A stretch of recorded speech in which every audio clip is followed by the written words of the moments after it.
Hi everyone, this is Sam Collins. I'm a patient at Health and Balance, specifically Dr. Arthur, and I want to give you a little bit of my take on the care that I've received after a car accident. I'm a pretty discerning palate because I'm a chiropractor and my father was a chiropractor. In fact, I'm the main educator for chiropractors in the state of California and all over on coding and billing. However, I knew when I was in an accident, I needed to go to a place that was good. And I've known Dr. Arthur for many years, and for the first time I thought I better go and see him because it's no longer just a friendship, now I need him as a provider. I was in a lot of trouble when I first came in.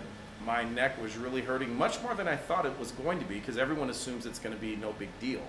Of course, when I came in, it was getting worse. My neck was feeling a lot worse, and I was having these headaches and lower back pain.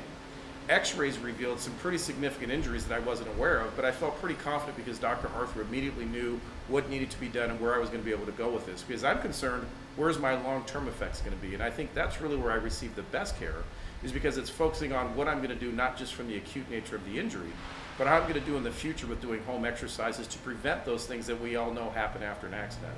I wouldn't trust anyone but Dr. Arthur at Health and Balance because the quality of care I receive from the therapist to all the doctors and staff has been fantastic. I couldn't recommend them more highly, and I will guarantee you'll be very pleased with the care you receive here.